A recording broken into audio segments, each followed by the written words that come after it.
यो देखिरहेको अन्डरपास भएको साङ्गा चोक हो। त्योभन्दा उता चाहिँ काभ्रेपलाञ्चोक जिल्ला पर्छ भने यता साइड चाहिँ भक्तपुर पर्छ। यो चाहिँ अरनिको राजमार्ग निकै अहिले तीव्र गतिमा बन्दैछ। अनि यो देखिरहेको भित्ता छ नि, यो देखिरहेको भित्ता चाहिँ पुरै जङ्गलले ढाकेको थियो केही वर्ष अगाडिसम्म, केही समय अगाडिसम्म। र यो डाँडातिर एउटा बाँसको झाङ थियो र यहाँ पुरै जङ्गलले ढाकिरहेको थियो। अनि यहाँबाट माथि कुन गाउँ जान्छ कि थाहा भएन, तर यहाँबाट एउटा सडक थियो र यो चाहिँ रेसोर्ट हो। यो रेसोर्ट हो। अहिले यो रेसोर्ट निकै जर्जर अवस्थामा हुनुपर्छ, सम्भवतः यो सञ्चालनमा छैन पनि। अनि किनभने यो निकै डरलाग्दो छ यहाँको परिस्थिति। यो कतिखेर यो सबै भित्र नै ल्यान्डस्लाइड भएर सबै बग्छ भन्ने कुरा चाहिँ टुङ्गो छैन।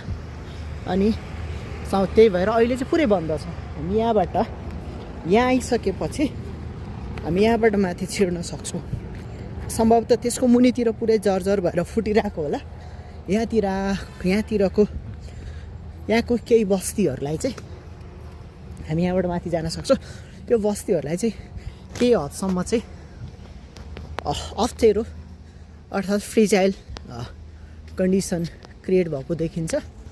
यहाँ पुरै गेट लगाएको छ भनेपछि अहिले यो रिसोर्ट सञ्चालनमा छैन, किनकि कारण चाहिँ एक्सटेन्सन अफ अरनिको हाइवे अनि त्यो भित्र ल्यान्डस्लाइड भयो भनेको हाम्रोमा। अनि यहाँको लगानीकर्ताले सबै छोडेर गइसकेको सम्भवतः खै के हो, अहिले कम्प्लिटली बन्द छ भनेपछि यही देशमा केही व्यवसाय गर्छु र व्यवसाय गरेर केही रोजगार दिन्छु भन्ने मान्छेहरूलाई there is no such kinds of reasonable environment to do something else new kinds of the business.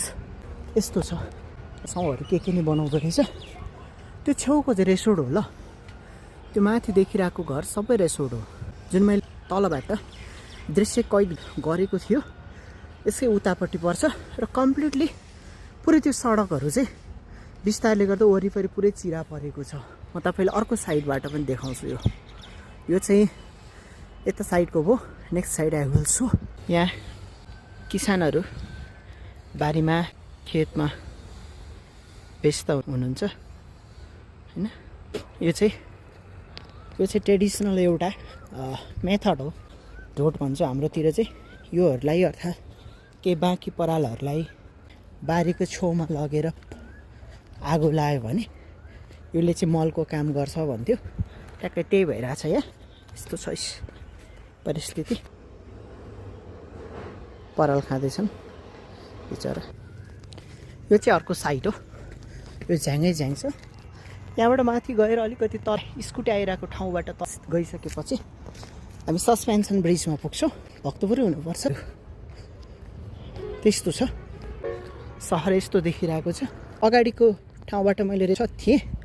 यो सम्भवतः ल्यान्डस्लाइड सायद त्यो माटो सबै खसेको कारणले गर्दाखेरि यो यहाँको सायद सञ्चालकहरू र निर्माण व्यवसायी अर्थात् सम्बन्धित निकाय बिच के कोअर्डिनेसन त गरिरहेको होला हैन। यस्तो छ। यो चाहिँ कम्प्लिटली हेर्न, गेट पनि खुल्ला रहेछ अहिले। भनेको यसो आएर हेर्ने मात्रै हो र होला, खासै व्यापारका लागि खोलाएको चाहिँ होइन। यसरी छ। यो पुरै ल्यान्डस्लाइड भएर यसरी खसेको छ, तर अरनिको राजमार्ग छ। परिस्थिति यस्तो छैन त। यत्तिको फ्रेजाइल भइरहेको छ कि पुरै खसिरहेको छ यो जमिन। अनि व्यापार व्यवसाय गरेर खान्छु भन्ने मान्छेलाई नेपालमा त्यति रिजनेबल एन्भाइरोमेन्ट छैन। यहाँ सायद सम्भवतः केही लोकल कुरै पालेर खुवाउने के प्रचलन थियो होला उहाँहरूको। हेर्नु यस्तो छ परिस्थिति। यस्तो छ भने व्यापार गर्न को आउँछन् हो। यानि पुरै कम्प्लिटली यो सबै खसेर माटो यसरी भरिरहेको छ। यो माटो निकै तलसम्म दबेको, तर पनि बोराहरूले केहीले उठाएर माथिसम्म ल्याउने प्रयास चाहिँ जारी रहेछ। अनि लगानीको संरक्षण छैन भने मान्छेहरूले किन लगानी गर्छन्? त्यही भएर वैदेशिक रोजगार खोज्छन्। यहाँ बस्ती छ।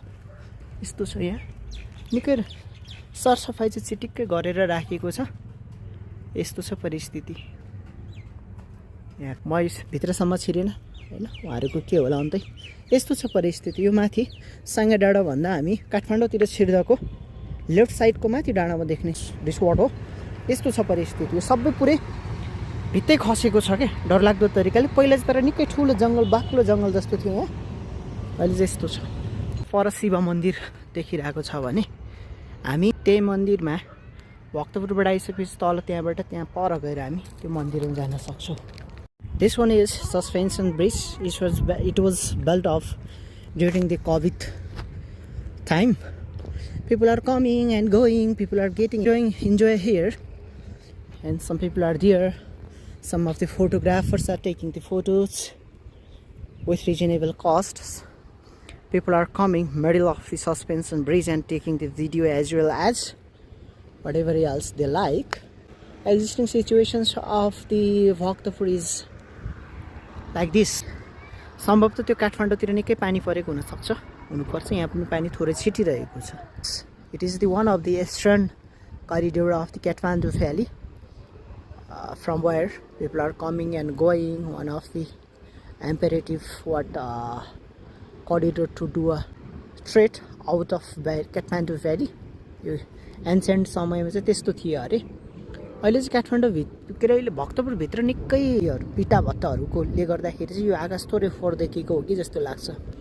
यसलाई चाहिँ भ्यालीभन्दा बाहिर स्थानान्तरण गर्यो भने it would be good for all of you, me as well as all of us हुन्थ्यो भन्ने कुरा हो. त्यस्तो छ परिस्थिति, यस्तो छ यहाँको.